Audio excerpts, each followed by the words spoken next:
नमस्कार. आज आपण दम आलू रेसिपी बघणार आहोत. तर चला मग बघूया दम आलू रेसिपी. चमचमीत असे दम आलू बघूया. तर त्यासाठी आपल्याला छान असे एक शिट्टी करून बटाटे उकडून घ्यायचे आहेत. जास्त शिजवायचे नाही आहेत बटाटे. तर कढईमध्ये तेल घ्यायचे आहे. तेल जरा जास्तच घ्यायचे आहे कारण बटाटे तळून घ्यायचे आहेत आपल्याला. तेल गरम झाल्यानंतर बटाटे छान तळून घ्यायचे आहेत. मंद आचेवर बटाटे तळून घ्यायचे, नाही त्याला छान कलर येईपर्यंत तळून घ्यायचे.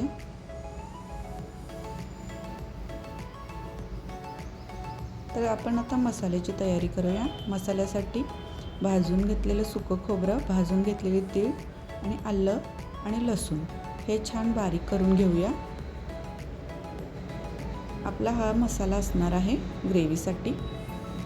तर बटाटेसुद्धा छान तळून झालेले आहेत.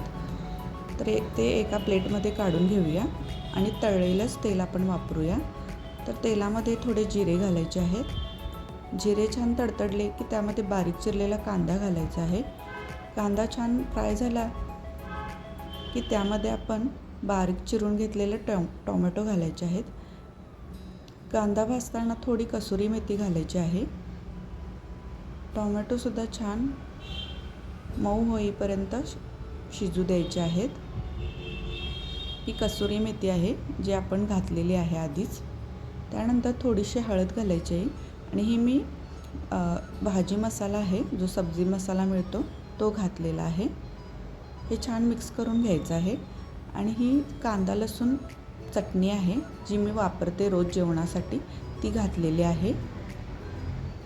त्यानंतर हा जो आपण मसाला वाटून ठेवलेला ना तो घालायचा आहे. मसाला छान मिक्स करून घ्यायचा आहे. मसाल्याला छान तेल सुटू द्यायचे आहे. मसाला छान भाजून घेतल्यानंतर त्यामध्ये तळलेले बटाटे घालायचे आहेत.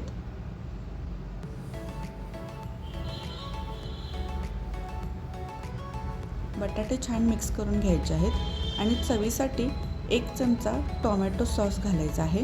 त्यामुळे चव अप्रतिम लागते. तुम्ही नक्की एकदा करून बघा अशी रेसिपी ही भाजी. त्यानंतर पाणी घालायचं आहे. पाणी आपल्या आवडीनुसार म्हणजे तुम्हाला किती हवं आहे त्याप्रमाणे घालायचं आहे. घट्ट पातळ भाजी हवी असेल त्यानुसार.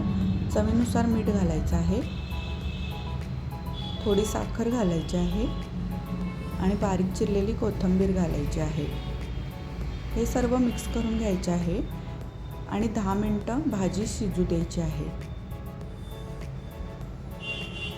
तुम्ही बघू शकता भाजी शिजल्यानंतर किती छान दिसते आहे. ही खायला खूप छान लागते. एकदा नक्की ट्राय करून बघा. ही चपातीबरोबर रोटीबरोबर खूप छान लागते. नक्की ट्राय करा. Thank you for watching.